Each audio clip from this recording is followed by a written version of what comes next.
Hey, this is Chuck Billy from Testament, and I'm blowing it up. Blowing it up. Blowing up. On Capital Chaos. Capital Chaos. Capital Chaos. Capital Chaos. Capital Chaos. Capital Chaos. Capital Chaos. Capital Chaos. Capital Chaos TV. Motherfucker. Go fuck your mother. On Capital Chaos TV today. I'm your host, James 7X, and on this episode, we've got Spider One of Powerman 5000. Spider, thank you so much for taking time out of your tour schedule to speak with us. We really appreciate listen, it. I want to ask you a question. What is the 7X thing? The 7X, I got into Avenged Sevenfold. They were one of the bands that I have a lot of musical influences. When I was 15, 16 in high school, I was listening to you guys. I was listening to Korn. I was listening to, the new metal stuff. And then when I was of age and I was able to go out and start performing shows, Avenged Sevenfold was big at the time. Right. And so that's kind of where that came from. And so it's kind of a play off of that. Gotcha. So, that's cool. All right. Interrupt your flow. No, it's cool. It's cool to get questions asked from time to time. Normally, I'm the one doing the questions. So you've been the front man and the original member for Powerman 5000 for over 20 years now. Yeah. How's the ride been? That sounds terrible, right? 20 years. How has the ride been? Well, it is certainly been a ride. I mean, it's been amazing. It's like I never, when I started this band all those years ago, I had no idea what it was going to be or where we'd go, it really just started as an experiment. It's like you love music and you have your favorite bands, and you thought that looks like a pretty cool thing to try. I had no experience musically or otherwise, and just slowly it started to develop and slowly started to build, and you start to one thing leads to another, and it's just like after all these years, it's pretty amazing. Just starting a weird little band can take you all over the world and allow you to meet people you grew up idolizing, and just to play shows everywhere, and just to just be able to have this be the only thing I've done all these years is pretty spectacular. It's living the dream, Sometimes it's a nightmare, honestly, but yeah, sometimes it's a dream. So you were saying getting influenced, and you had no musical background.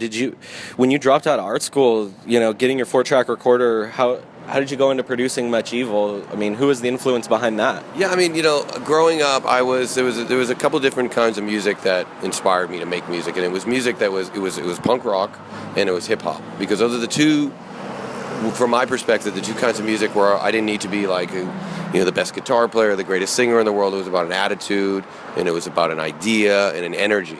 That's the kind of music that always inspired me and still does to this day. I'm not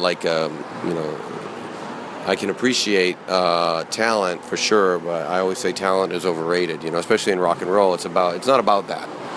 It's not classical music, it's not jazz. It's about an attitude, and so I just figured, well, fuck, if these guys can do it, so can I, and just started experimenting with some beats and some lyrics, and it was like combining hip hop beats with fucking Charles Bukowski inspired poetry and weird stuff like that, and a punk rock attitude, and and then that developed, and for a long time I just sort of did that. It was sort of more of a tracks and vocal thing, but then I missed the power of a live band, and that's when I started to incorporate guitars and live drums into it. It's funny, usually it's the other way around. Usually you start with a live band and you start incorporating the tracks and the synth. I sort of worked backwards. I was like, okay, I've got all these other elements, now I want it to be a real band. So that's how it sort of developed to be what it is today. How do you think doing it that way separated you from being a part of any other types of bands that may have gone the traditional route of getting the band together and then getting the samples? Well, I mean, listen, I've always been, for better or worse, always out of step with what's going on at the time. When I started doing music and started to sort of form the idea of Powerman in the early 90s, it was all about grunge. It was Nirvana, it was Soundgarden, it was Alice in Chains, and they were very organic bands, like traditional rock bands. And here we were doing this thing that was so not that at all. And so, yeah, I don't know. I always feel like I'm either, like I said, for better or worse, just not doing the right thing. But I figure that's probably a good thing in the long run. You guys have like this cosmic sound. You know, are you a space head? Are you space case? What is it about the cosmos that kind of gives that theme? I think for me it was more about growing up as a kid and loving, you know, comic books and science fiction movies and horror movies and just all that. You know, I was a kid that spent way too much time in front of the TV, and that stuff just became, those influences became as important as the music. You know, it was about creating a band that should not only showcase a certain musical style, but showcased, you know, sort of where I was coming from. You know, I wanted those kids out there that were into that kind of stuff to relate to this band, like, oh wow, like he digs the same movies as me, and he likes it, you know, and I always like bands like that where it was more, it's more than just a song. You know, it's sort of like almost like a lifestyle. You know, where you sort of can relate. Even if you don't know the guys in the band, you feel like you kind of know them, you know. Because of the culture, because, you know, when you're producing that image out to them, they can connect, and they're able to see that image and, you know, really get with you and be on the same level. How did you come up with the name Powerman 5000? Well, that stemmed from my nerdy comic book days. You know, for whatever reason, when I was a kid growing up and collecting comics, one of my favorite superheroes was this guy, Luke Cage. And he also went by the name Powerman, and it was I just always loved that character because he was a hero for hire. You know, he wasn't like a traditional superhero that just went out and did good. If you wanted him to help you, you had to pay him. You know, it was very like a very cool vibe. He was like the first black superhero, and for whatever reason, as a white kid growing up in Massachusetts, I was like, I love this guy. You know, so that was sort of the spark for the name of the band, and just sort of added the 5000 for some flair.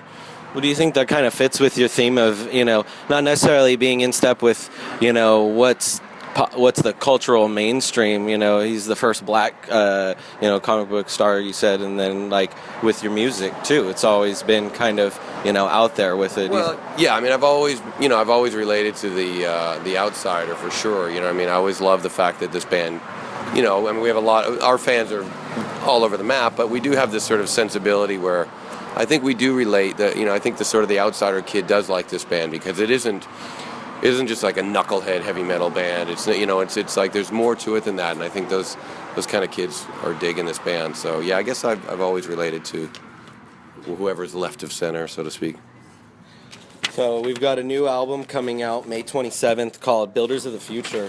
Can you tell me a little bit about the album and kind of what the inspiration was behind it? And I know we'll talk about the single here in a moment. Sure. Yeah, no, the album is, you know, over the years we've experimented with a lot of different sounds, and there were times that I've stripped it down and got rid of the electronic element, but after the album before this one called Somewhere on the Other Side of Nowhere, I got really comfortable with like knowing like this is what this band is, you know. We sort of mix that electronic vibe with heavy riffs, and I just really, you know, I gained a new appreciation and enthusiasm for the sound that I suppose we started in like 1999. And so for this album, you know, I just wanted to continue with that. I didn't want to reinvent the wheel. I just wanted to, you know, make the wheel louder and weirder and better and just focus on making the best songs possible. And, you know, it's really exciting. You know, I've made so many albums over the years, and some of them, you love them all, and you approach everyone with the same amount of effort and enthusiasm, but there's every once in a while you feel something special about a record, you know, something a little different. And that's how I felt in 1999 with Tonight the Stars Revolt, and that ended up being our biggest hit. And I have the same feeling about this record. There's just something really cool and special about this album that I haven't really felt in a long time, so I'm really excited about it. You've got a new single coming out, which I think is a really big hit for the summer. You know, it's got a great mix of, you know, the grooving guitars. I really bobbed my head, kept it going throughout the whole time. Some gut-busting drums, you know, and I think you found a great way to mix the electronic samples in with the metal. Tell me about the single Invade, Destroy, and Repeat.